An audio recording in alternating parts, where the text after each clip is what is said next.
Breaking news বন্ধুরা, finally Kolkata night Riders কিন্তু IPL 2025-এর জন্য তাদের নতুন ক্যাপ্টেনের নাম ঘোষণা করেছে। তার সঙ্গে সঙ্গে আজকে কিন্তু কলকাতা নাইট রাইডার্স তাদের নতুন জার্সি লঞ্চ করেছে, গোল্ডেন ব্যাজ জার্সি। তো এই ভিডিওতে আপনাদেরকে জানাবো কলকাতা নাইট রাইডার্সের নতুন ক্যাপ্টেন কে হচ্ছেন, নতুন ভাইস ক্যাপ্টেন কে থাকছে এবছর, এবং তার সঙ্গে সঙ্গে গোল্ডেন ব্যাজ জার্সিটা দেখাবো। আর এই জার্সিটার নাম গোল্ডেন ব্যাজ জার্সি কেন সেটাও জানাবো। সম্পূর্ণ ভিডিও দেখুন আর ক্রিকেট সংক্রান্ত সমস্ত আপডেট পেতে চ্যানেল অবশ্যই সাবস্ক্রাইব করে রাখুন। তো বন্ধুরা, কলকাতা নাইট রাইডার্স কিন্তু আইপিএল 2025-এর জন্য তাদের নতুন ক্যাপ্টেনের নাম ঘোষণা করেছেন এবং তার সঙ্গে সঙ্গে নতুন ভাইস ক্যাপ্টেনের নামও কিন্তু ঘোষণা করেছেন। তো গত ভিডিওতেই আমি জানিয়েছিলাম আজিঙ্কে রাহানে এবং ভেঙ্কটেশ আইয়ার দুজনের যে কোনো একজন ক্যাপ্টেন হবেন। তো সেটাই কিন্তু কেকেআর ম্যানেজমেন্ট করেছে, দুজনকেই কিন্তু লিডারের পদে রেখেছে, যেখানে কলকাতা নাইট রাইডার্স আজিঙ্কে রাহানেকে কিন্তু ক্যাপ্টেন্সির দায়িত্ব দিয়েছে। দেখো, আজিঙ্কে রাহানেকে কলকাতা নাইট রাইডার্স কোথার থেকে তুলে নিয়ে এসেছে।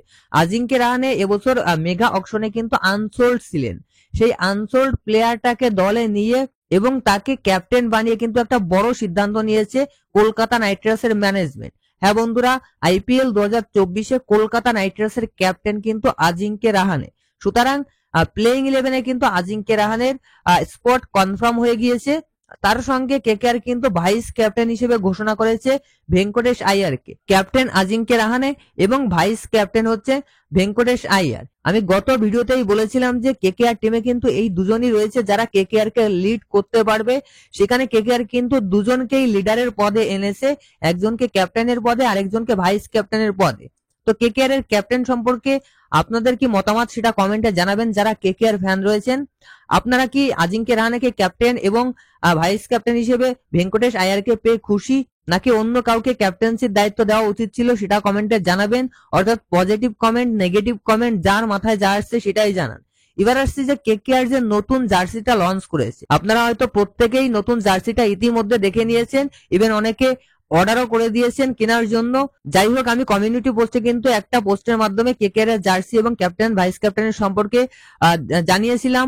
তো দেখো, এই জার্সিটার নাম হচ্ছে গোল্ডেন ব্যাজ জার্সি। অবশ্যই কেকেআর এবার জার্সিটা ডিজাইন করেছে, অনেক ডিজাইন করেছে।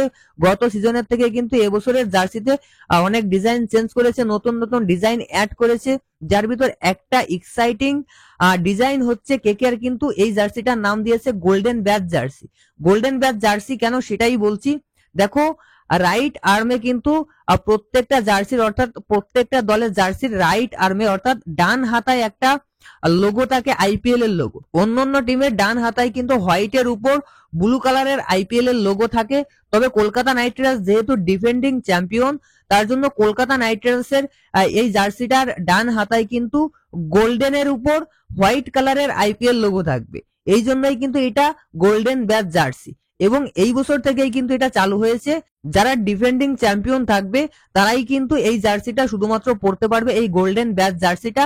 বাকি কোনো দল কিন্তু তাদের এই রাইট আর্মে কিন্তু এই গোল্ডেন ব্যাজটা লাগাতে পারবে না, শুধুমাত্র ডিফেন্ডিং চ্যাম্পিয়নই লাগাতে পারবে। যেহেতু Kolkata night Riders defending champion, তার জন্য কিন্তু কলকাতা নাইট রাইডার্স তাদের জার্সির ডান আর্মে কিন্তু এই গোল্ডেন ব্যাজটা লাগিয়েছে। তো জার্সি কেমন হয়েছে সেটাও কমেন্টে জানাবেন। ভিডিও ভালো লাগলে অবশ্যই লাইক করবেন। ক্রিকেট সংক্রান্ত সমস্ত আপডেট পেতে চ্যানেল সাবস্ক্রাইব করে রাখবেন। ধন্যবাদ।